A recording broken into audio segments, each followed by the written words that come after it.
Hey YouTube, welcome to another Cloud in a Hurry. Today is Wednesday, January 31st, 2024. Yep, that's right. It's the end of January. We are into February, and with that, we are in earnings season. So we have earnings reported for Microsoft and Google. We're going to talk about those. Amazon will likely report earnings tomorrow, so we will talk about that tomorrow and do a little bit of a compare and contrast with the Microsoft and Google earnings we're talking about today. We will also, at the very end of this video, talk about when we can expect Oracle to release earnings so we can understand what's going on in OCI land. So let's dive right in. I've got three articles here. I will link these articles in the description, unlike I did yesterday, which I'm going to edit yesterday's description so that you can have access to the source material. But this is a Bloomberg article, and it's talking about the Microsoft earnings report for Q4 of 2023. So Azure Cloud Services gained 30% and Q4 compare with a 29% growth in the previous quarter. So this would have been the previous quarter reference here would have been Q3 of 2023. So they're continuing to grow Azure. This exceeded an analyst's projection of 28%. So Azure growth was actually 2% greater than analysts expected.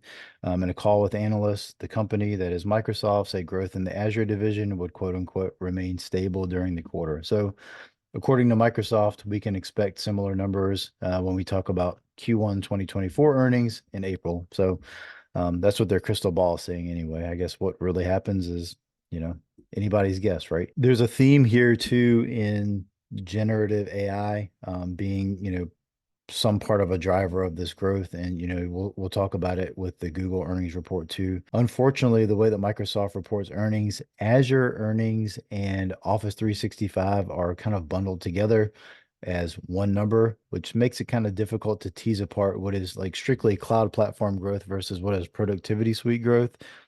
It's just the way it is. That's how they report the numbers. So unfortunately, we don't really get to tease apart like what's what, but there is definitely a reference here to the launch of Microsoft 365 Copilot, which is the generative AI assistant that they have embedded in the Office Productivity Suite. And of course, this is backed by OpenAI's GPT large language learning model. If you haven't heard about GPT, get out from under your rock. Microsoft released this in a really interesting way in Q4, which is the quarter that we're talking about the earnings for. So in November, if you were a Microsoft 365 business subscriber, and you had at least 300 seats licensed, then you were able to use Microsoft 365 Copilot, which is really interesting. Like, I feel like a lot of other product and technology launches start with almost the consumer space first, or, like small business space first, and they kind of went straight for like, large, probably will be like Fortune 1000 organizations. So it's really interesting to see that they released this way. I, have no idea why they did that, but that's what they did. In January, so in this month, actually 2 weeks ago, on the 15th, is when this article, which is a CNBC article, came out. Microsoft pivoted on that strategy a little bit, and they actually released the Microsoft 365 Copilot ability. So if you're a Business 365 Premium or Standard user and you had less than 300 seats in your organization license, you're able to, basically just tack on a $30 cost per month and use the Microsoft 365 Copilot features in your Office 365 platform. Additionally, if you're just a regular consumer, just a regular person who has an O365 subscription. I am in that boat. I don't have the Copilot subscription, but if you have the O365 subscription, for every user that you share your license with, and I think I need to go look. I think it's like up to four people in a household.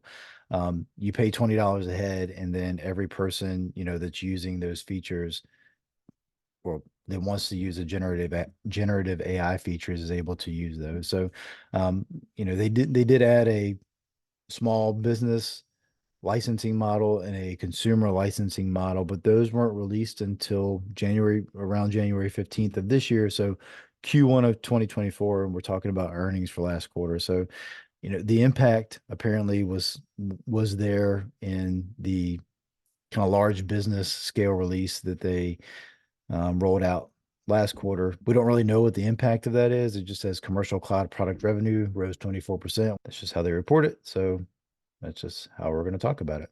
So Google reported their growth and their numbers are here. I'm not going to talk about the actual numbers. I just want to talk about the growth. 26% expansion in the fourth quarter compared to a year ago. So it's a, fairly significant growth year over year, and their cloud business has turned profitable. So unfortunately, just looking at raw numbers and company performance, Alphabet made some pretty significant cuts, and they actually talked about these on the earnings call, which is interesting.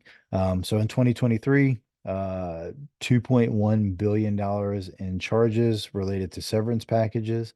And in Q4 specifically, $1.2 billion related to charges in shuttering office space. So I'm going to guess this is like buying out, commercial real estate contracts or leases or that sort of thing. And interestingly, $1.8 billion of this type of charge was seen throughout the year. So, I guess a lot of those contracts or those leases came due and Google just said, like, we're not going to do those. And they just paid the piper essentially. So it's unfortunate because, there's a lot of upheaval in the tech space right now, a lot of rounds of layoffs going on.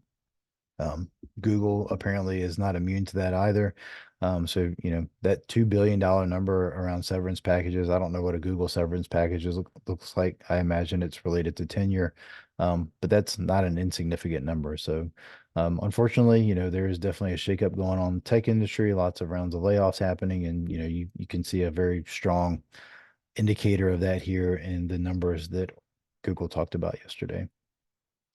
So, as I mentioned before, AWS will report their earnings most likely tomorrow. So we will take a look at their earnings numbers and not so much the actual earnings numbers, but like how much did AWS grow year over year, quarter over quarter, and try to do a compare and contrast with Microsoft Azure and Google Cloud Platform. Oracle. So, OCI is their cloud platform.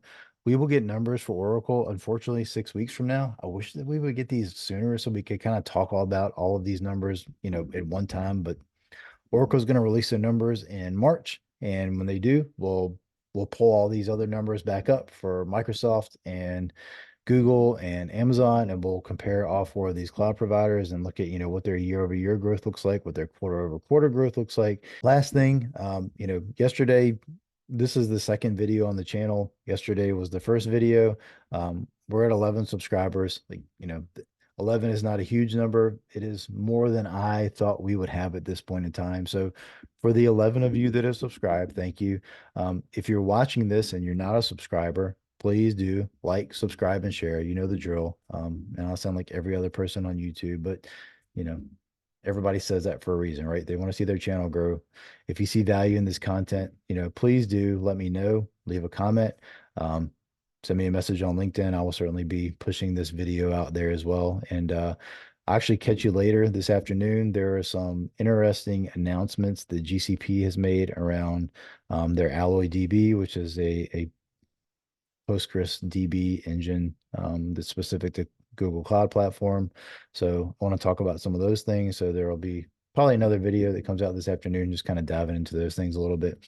Thanks for your time. Like, subscribe, share, and I'll catch you on the next one. Thanks.